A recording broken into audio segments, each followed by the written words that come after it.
Greetings, my name is Jimenez from BSIT 1A from Davao Oriental State University, and let me introduce you to our project proposal entitled Let's Maintain, Beautify, and Improve, a maintenance project proposal for Adjesum Village, Dahican, City of Mati.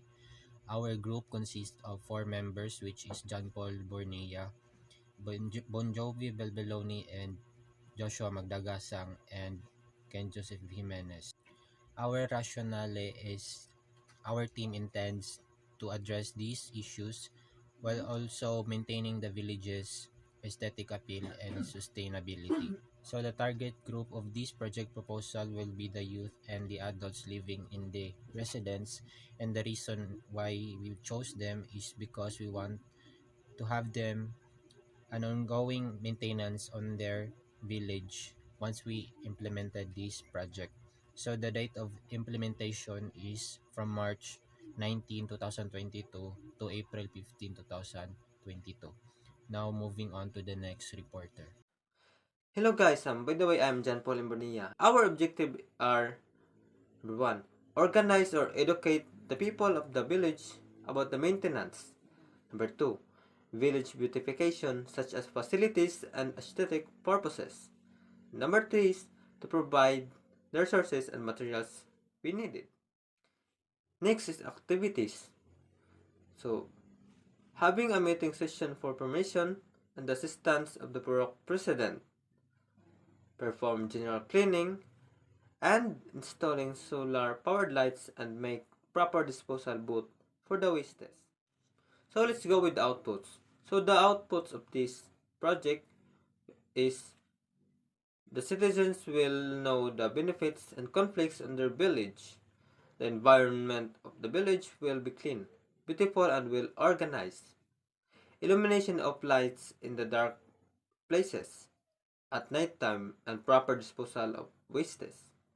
So the persons involved to accomplish the project is our group members, namely Joshia Magdagasang, Bonjovie Belbelone, Joseph Jimenez, and John Paul Burnea, which is me.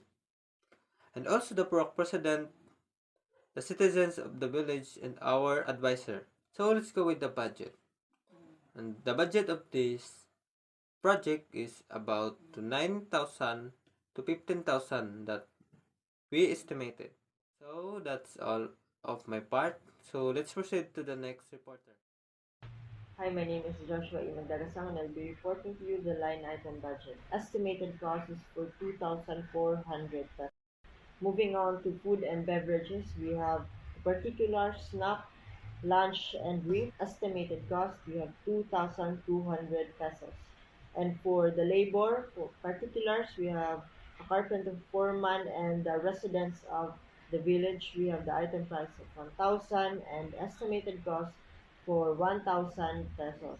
All in all, we have a total budget of 10,000 pesos for our project. Moving on to our next reporter. Today, karon akong ang discuss na ko ang budget sourcing. So, counterpart of the universities, wala. Counterpart of the outreach group of organization, kaning the local government in the city of Mati. Then, counterparts of the target group, kay kaning barangay captain, barangay kagawad, city of mayor of Mati. Then, ang source of funding, the sponsorship of the local government, barangays, and city mayor. So, ang total niya kay 11,000. The personnel involved of this project is especially kaning among group. So, with the help of our advisor and the pro-president of the village and the resident living with the area. That's all. Thank you. That's all for our presentation, and thank you for watching.